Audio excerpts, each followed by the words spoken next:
to my channel. In this talk, we are going to look at a thesis in clairvoyance in Jainism, Avadhijnana in philosophy. So let's look at this in detail. It's written in 2018.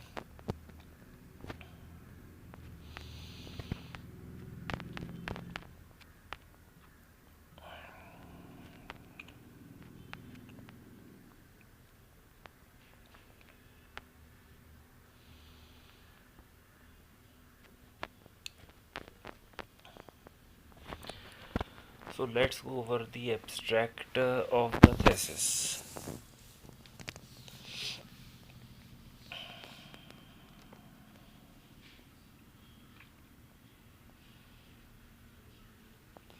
So thesis argues that Avadhijnana occupies an ambivalent position regarding both not solely obtained by means of spiritual progression but may also spontaneously arise.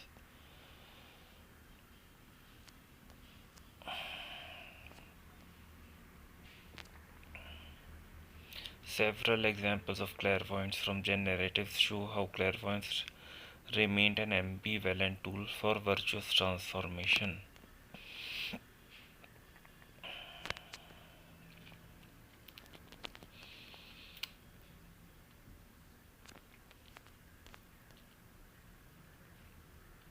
So let's try to see some examples.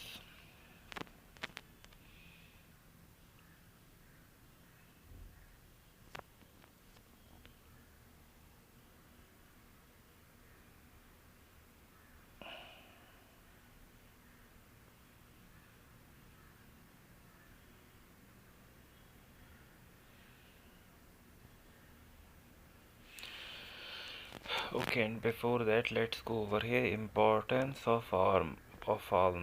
So page 107.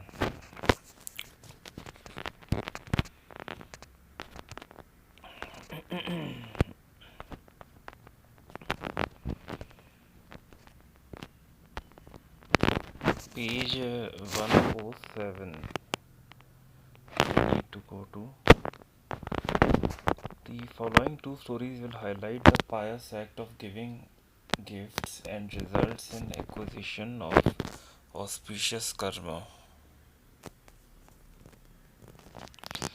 The first story is about King Hem Prabha, Queen Jayasundari, and Prince Madan Kumar, a clairvoyant mendicant, on interacting with the king, reveals the king's past life, in which, as a parrot, was a great devotee of the ford maker and offered food to the ford maker. As a result of his pious ritual of dana, the parrot was born in the realm of celestials and subsequently fell down from the Celestial land, resulting in being a king.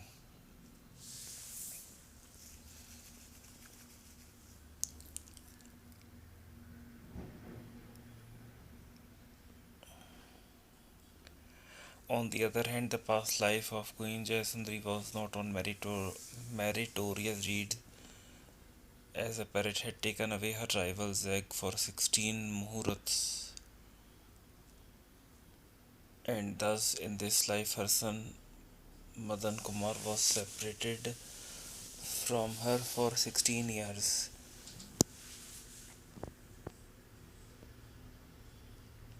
Hearing all these stories, all the three observe vows and become mendicants.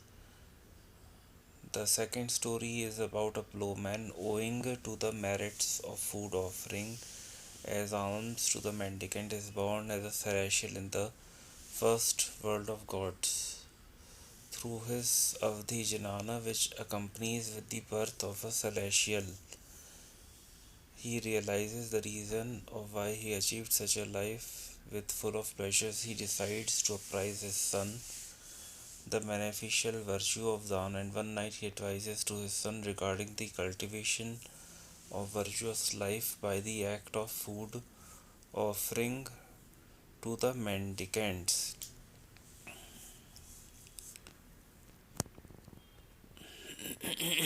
purity of action of giving gift, purity of gift itself, and purity of giver and receiver.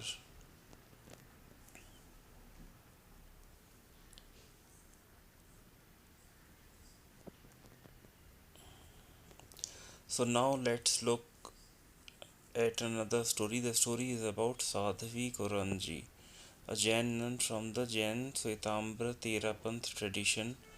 This narrative draws a picture of what happens when an individual attains Avadhijnana, how one utilizes Avadhijnana, and what needs to be done upon attaining Avadhijnana. In a nutshell, this narrative shows the life of a clairvoyant. The mendicants in Jain Svetambra Terapanth tradition are always divided among small groups. In order to bring discipline and smooth functioning of the tradition, Sadhvi Koranji was under the guidance of a great ascetic, Mahatapasvi Sadhvi Pannaji. Sadhvi Koranji started knowing many sutras, verses from canonical and non canonical texts, and used to recite them with her co mendicants. During this period, she was being disturbed by a bad spirit which directed her to leave the order and do all those which a mendicant was not supposed to. Out of fear, she started following strict penance, and eventually, this penance resulted in attaining Avadhijnana. Upon attaining Avadhijnana, she described the current location and the scenario of her sect leader in Hindi. Despite her not knowing the language as well as the information prior to attaining Avadhijnana, questions arose among the co-mendicants. Why and how did she know this? Co-mendicants, out of curiosity, asked her various questions. The present lives of the Acharya Bhikshu and Acharya Kalugani, what would be the future of Jain religion? With her profound knowledge, she sees her past. She realizes the immense pains she faced in the infernal life and starts shivering and cries out loud, realizing all the bad karma the soul gets bound to. To get rid of the fear, she asks her core mendicants to sing a song.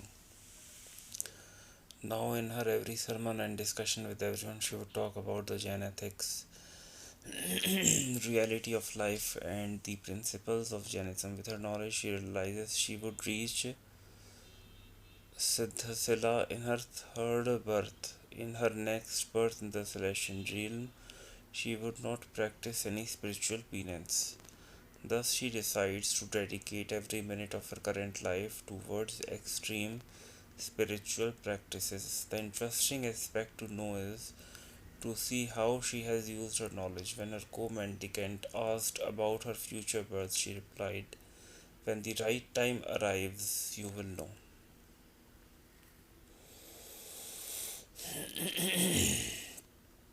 During the final moment, she passed away. Everyone could see a flash of light for a fraction of a second, while the audience outside could see the celestial vehicle that carried away her soul into her next life in the celestial realm in the form of some shining element moving towards heaven. This narrative leads us to understand that this knowledge can be attained only through rigorous spiritual practices. This story exclusively highlights the virtuous side of Avadhijnana, signifying that one who understands the nature of time also understands the true interpretation of life. Also, an Avadhijnana discloses only the relevant information as he understands the importance of what to be disclosed and with whom to be addressed, thus highlighting the special feature that knowledge is bliss. It must be shared only at the correct time. On the other hand, when we say that Avadhijnana can be obtained through tapas or rigorous activities, why did the head of her group not attain Avadhijnana, as she was titled as strict penitent? So this leads to ambiguity on what makes one achieve Avadhijnana. Also, this narrative has not been widely popular in the tradition and was found in one of the hidden treasures.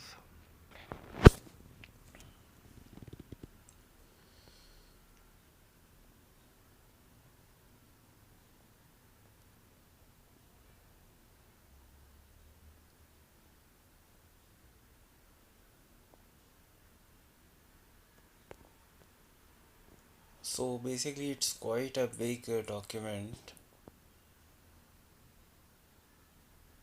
and I'm just taking some parts so that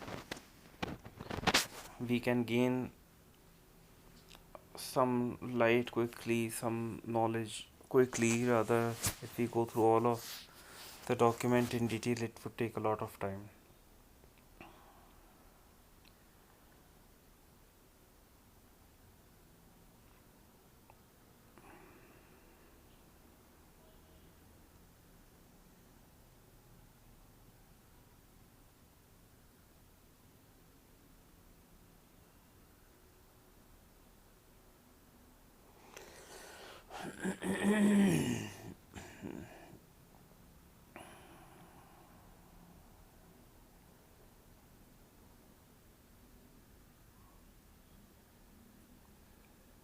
So, can we find some other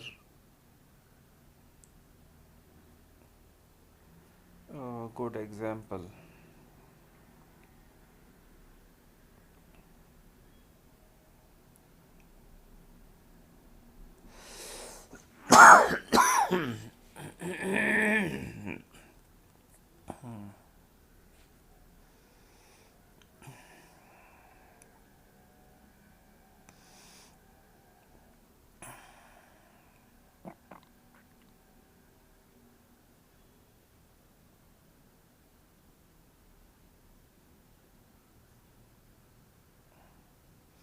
Okay, so let's layman attaining Avadhijnana.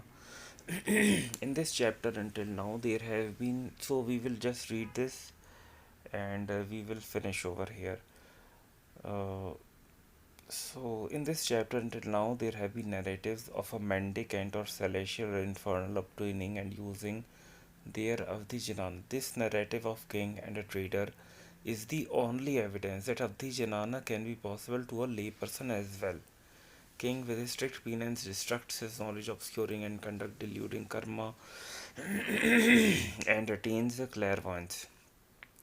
With clairvoyance, the king wishes to pay homage to the gods. A traitor starts a conversation with the king, asking, what gods are on that mountain? By whom were they made? How many are they? What fruit is there for you in their worship? Knowing that he had attained suitability for emancipation, king said to him, no others except the Arhats are worthy to become gods, sir. Trader asks, who are the Arhats? King replies, they are free from passion, omniscient, worshipped by Sakras, saviors of the whole universe, by teaching of Dharma. The chief fruit of homage to them is emancipation, but other incident fruit is attainment of the rank of king. Indra, Ahamindra, etc. of such things. How can others themselves engaged in injurious acts, facing a bad state of existence, causing delusion in everyone, become gods, sir? Interestingly, this is the first discussion with respect to clairvoyance that such an intense critic of other gods or tradition has been made.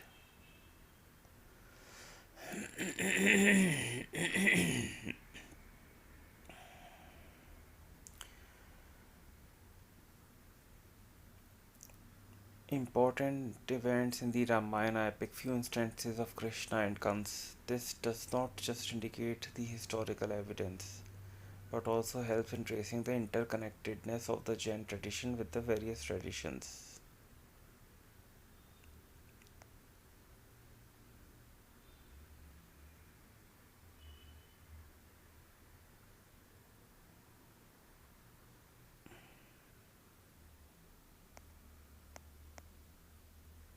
So, finally, let's just look at the conclusion.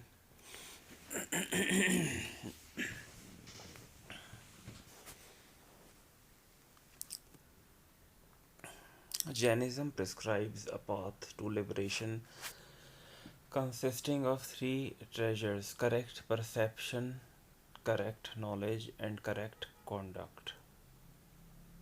So, correct perception is when we are trying to sense something, when through our senses we are getting knowledge, we have to perceive them in the right way. We have to store the correct knowledge, and then we have to do correct conduct. Correct perception creates an awareness of reality. Correct knowledge impels the person to proper action, and correct conduct leads him to attainment of total freedom. They must coexist. This is termed as Trinity. Correct awareness, correct knowledge, and correct conduct.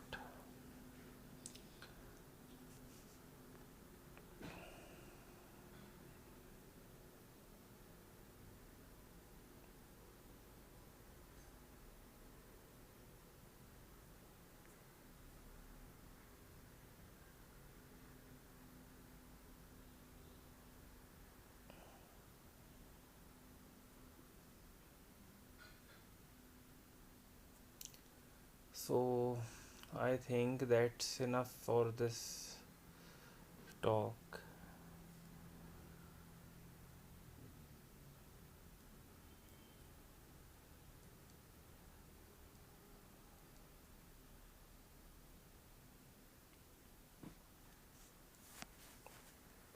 And I'm going to stop this video now.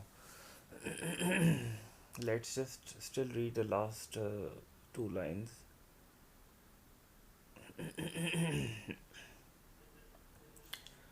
The knowledge, if applied ethically towards the upliftment or beneficiary to the soul, only then it can be considered a true form of knowledge.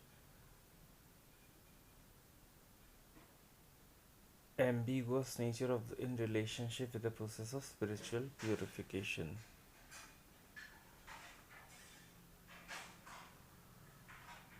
This is not considered to be mandatory or essential for spiritual progress. So let's stop here, and in the next video hopefully I'll share some very interesting things which will help us in our journey into the fifth dimension.